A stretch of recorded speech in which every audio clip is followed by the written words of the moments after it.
યુવાન મિત્રો, માતાઓ અને બહેનો, અત્યારે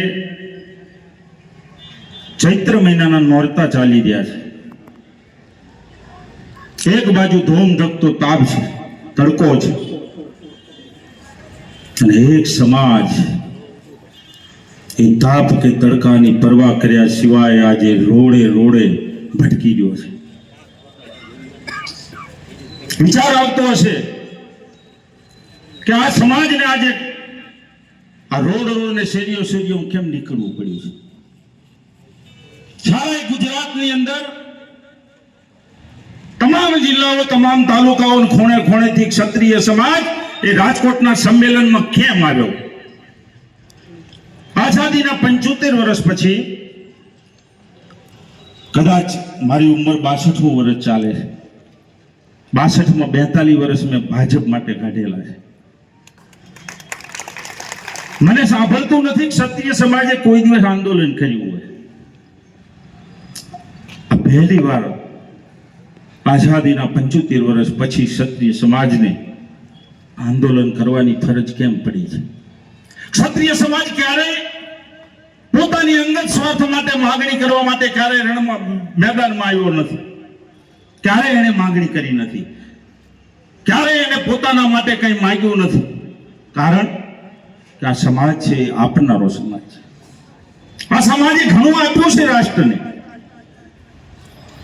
હું વર્ષો નહીં કહું, પણ યુગો યુગોથી આ ભારત વર્ષનું સુકાન આ ક્ષત્રિય સમાજે સંભાળ્યું છે. અને આ ભારત વર્ષનો સમાજ એ કોઈ પણ સમાજ હોય, એ સમાજ માટે પોતાના નવલોહિયા યુવાનોના લીલાછમ માથા વધેર્યા છે. અને આમાં ભોગના ચરણમાં પોતે સમર્પિત થઈ ગયેલો છે. ક્ષત્રિય સમાજ પોતાના માટે નહીં, હમણાં વાત થઈ એમ તમામ સમાજ માટે લડ્યો છે. આજે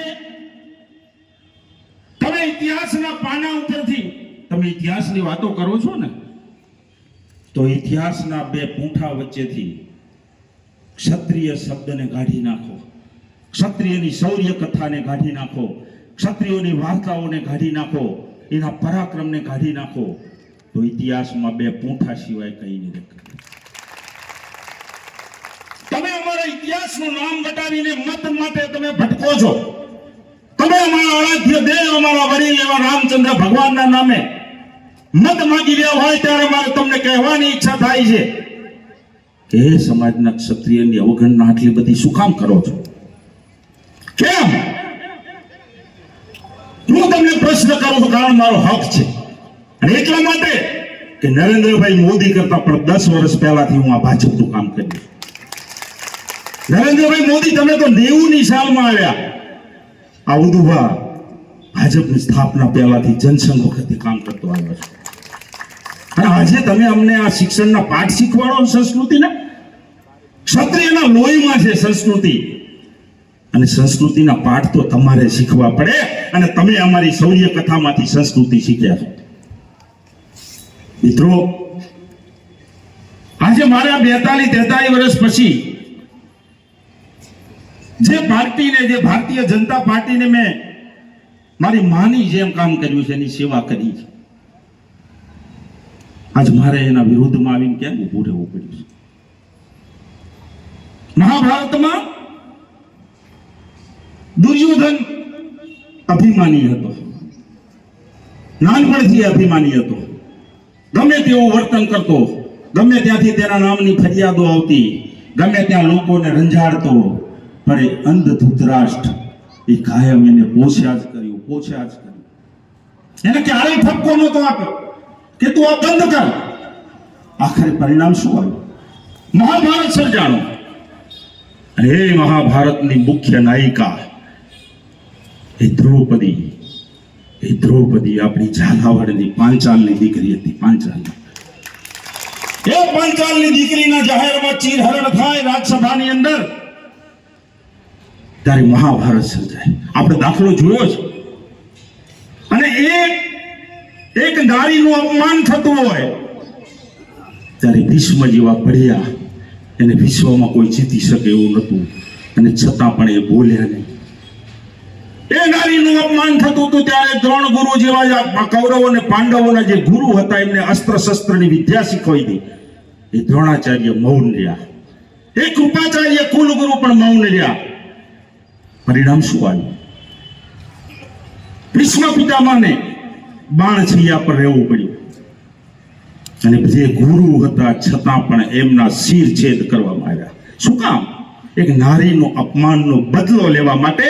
અને દ્રૌપદીએ એને પણ લીધું હતું, પ્રતિજ્ઞા લીધું હતું કે એ મારું અપમાન કરનાર દુશાસનની છાતી ચીરીને એના રુધિરમાં મારા વાળના એનું રુધિર મારા વાળમાં ના લગાવું ત્યાં સુધી હું આ વાળને છૂટા મૂકી દઈશ. અને એની પ્રતિજ્ઞા પૂર્ણ કરવા માટે એ ભીમે એ દુશાસનની છાતી ચીરીને એના રુધિરથી એ દ્રૌપદીના વાળને રંગ્યા હતા. આ છે નારીના અપમાનનો બદલો. આજે મારે કહેવું છે મારી પાર્ટીના આગેવાનોને કે તમે ધૃતરાષ્ટ્ર ના બનો. જે દુર્યોધનો બને એને રોકો, નહીતર મહાભારતના મંડાણ થઈ ચૂક્યા છે અને તમને થોભો એ કહેવા માટેનો સમય હવે આવી ગયો છે. તમે સંસ્કૃતિની વાતો કરો, તમે સનાતનની વાતો કરો, તમે ભારત વર્ષની વાત કરો છો, તો ક્ષત્રિય સમાજને કેમ ભૂલો છો? કારણ આ સમાજે તો કાયમ સમાજને આપ્યું છે. આ ભારત વર્ષ માટે, આ ભૂમ માટે, આ ભારત આ રાષ્ટ્ર માટે ક્ષત્રિયોએ જે બલિદાનો આપ્યા છે ને એ ઓછા નથી. તમે ગુજરાતના કે ભારતના ગામડાના ખૂણે ખૂણે તળાવની પાર ઉપર જોશો તો એ અમારા ક્ષત્રિયોના પાળિયા આજે પણ સાક્ષી પૂરતા ઉભા છે. એ કોના માટે મરતા હતા? કોના માટે એ માથા કપાવતા હતા? મારા કચ્છના નાના રણના કાંઠે આવેલો આપણો વિસ્તાર છે. એ રણ વચ્ચે વાછડા બેટની અંદર એ વાછડા દાદો શું એની પોતાની ગાયો મારવા ગયો હતો? એ કાલરીનો કુંવર બંકો વાગે એનો વઢિયારમાં ડંકો એવા એ વછરા છોલંકી આજે આપણે બધા એની બાધાને આખડી કરવા માટે રણમાં જઈએ છીએ. એ આ લોકોની, આ સમાજની એ ગૌધનને વારવા જતા એને પોતાનો શિર પણ આપી દીધો અને લડતું લડતું ધડ ત્યાં જઈને રણમાં પડ્યું. આજે પણ એ પૂજાય છે કળિયુગની અંદર. આ ક્ષત્રિય છે. ક્ષત્રિય હંમેશા બીજા માટે મરાણો છે, બીજા માટે પોતાનો પ્રાણ દેવો છે, બીજા માટે એનો માથું હુમશે આ ભારતમાંની બલિદી ઉપર. આ ક્ષત્રિય સમાજ તમે ગાળ દો છો અને એટલા માટે અમે કોઈ એવા સત્તાના ભૂખ્યાથી ભય પડાવો તમને ખરીદી જાય બીજા આવા ઉદુભાજો આવા 25 સત્તાનો મોહ નથી. તમે 5 વર્ષ પહેલા આવેલા ભાજપમાં તમારી સામે અમારા અદબવાડીને અમારો પરિચય આપવાનો, તમને અમારો પરિચય આપવાનો. આ સ્થિતિનું નિર્માણ મોકલો છો, માણસો મોકલો છો. ઉદુભાને કહો કે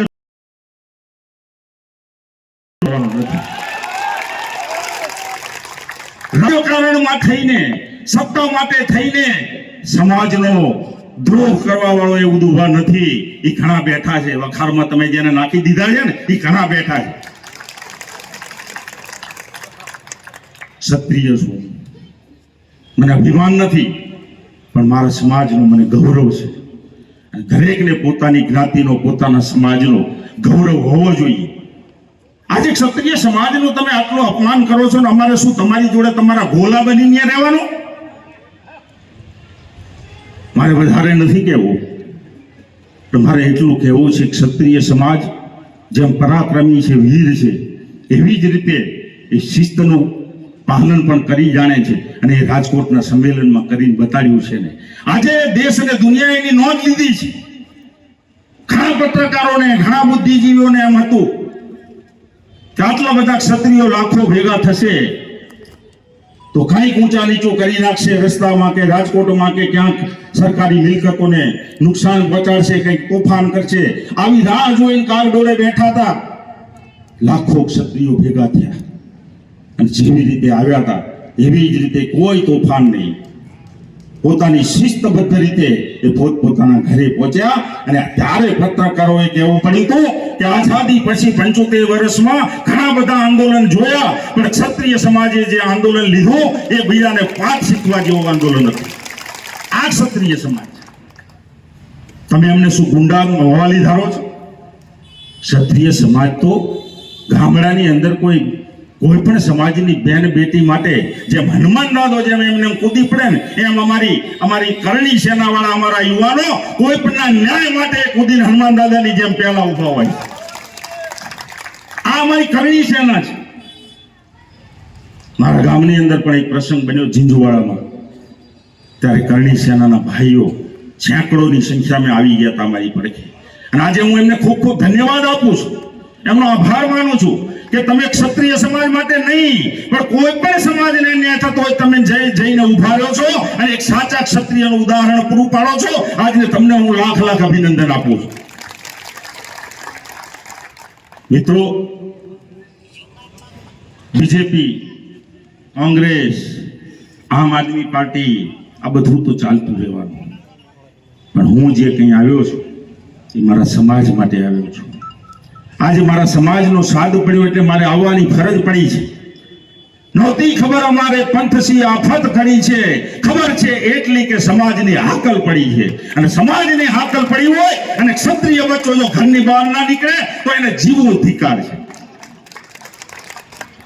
મારી બહેનોની રાજકોટની બજાર ઉપર રોડ ઉપર એને પકડીને કટારામાં પૂરીને પોલીસ જેલમાં લઈ જતી હોય, શું એ આતંકવાદી છે? શું તમને એમની બીક લાગે છે? શું એ બોમ્બ છંટાડીને તમારા કાર્યાલય ઉપર ફેંકવા આવે છે? તમે કેમ એની ધરપકડ કરો છો?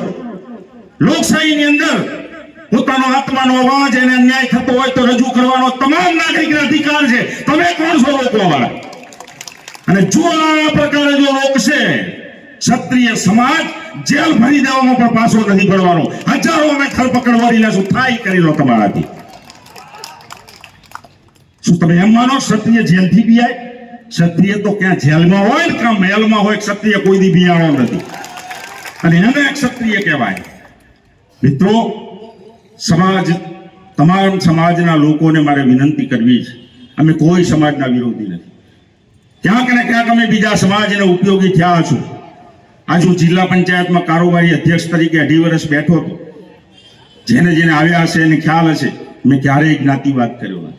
એ દલિત સમાજ આવ્યો હોય, એ પટેલ સમાજ આવ્યો હોય, એ રજપૂત સમાજ આવ્યો હોય, એ દરબાર હોય કે કોળી હોય, ક્યારેય અમે કોઈ દિવસ જ્ઞાતિવાદ નથી કર્યો. અમારાથી થાય એટલી મહેનત કરીને અમે એને ઉપયોગી થયા છીએ. અને એ સાચા અર્થમાં જો બિન સાંપ્રદાયિક હોય તો એક ક્ષત્રિય સમાજ છે, ક્યારેય એક ક્ષત્રિય વાદ નથી કરતો. પણ આજે મારા ક્ષત્રિય બંધુઓને એકતા કરવાની જરૂર પડી છે, અને એ જરૂર પડી હોય ત્યારે અમે ના આવીએ તો અમે નગુણા કહેવીએ, સમાજના દ્રોહી કહેવીએ. અને એટલા માટે આ ચૈત્રના ધોમ ધકતા તાપની અંદર પણ અમારે નીકળવું પડે છે. અમે આજ સવારના 8 વાગ્યાથી નીકળીને અત્યારે અહીં પહોંચ્યા છે. હજુ ઘરે કદાચ રાતે 10 વાગે પહોંચશું. પણ શું કામ? આજે અમારા સમાજને બેઠો કરવો છે. પણ જો કે આમ તો મારી ભૂલ થાય, બેઠો રૂપાલાજીએ કરી નાખ્યો છે. હું ધન્યવાદ આપું છું એમને કે અમારું સંગઠનો વિશુભાભાઈને, અમારા ડોક્ટર રુદ્રસિંહ સાહેબને, અમારા જેટલા સંગઠનો ચાલે છે ગુજરાતમાં, કેટલાય સંગઠનો ચાલે છે, એ બિચારા કેટલાય વર્ષોથી મહેનત કરતા હતા. એ મીટિંગ બોલાવે, સ્વજનને બોલાયા હોય ત્યારે માંડ 20 હાજર રહેતા હતા. અને હે રૂપાલા સાહેબ, તમારું સારું થજો કે આજે વગર બોલાયા હજારો લાખો ક્ષત્રિયો ઉમટી પડે છે આ સભામાં. આટલું તો તમે કરી જ નાખ્યું. ત્યાં જે અમે વર્ષોથી નહોતા કરીએ કે એ તમારા 2 શબ્દોએ અમને બેઠા કરી દીધા. એક ક્ષત્રિયનો બચ્ચો ગામડે ખાટલામાંથી બેઠો થઈ ગયો છે. આજે ખાલી એને દિશાની જરૂર છે, અને મારા વડીલો દિશા સૂચન કરવા માટે ગામડે ફરીને એક એવી તાકાત ઊભી કરશે કે એ અભિમાની સત્તાના પાયા ડગમગી જાય, અને ત્યારે એને ખબર પડશે કે અમે તો સિંહની બોળમાં હાથ નાખ્યો. હું વધારે નહીં બોલું. ભારત માતા કી જય. વંદે માતરમ.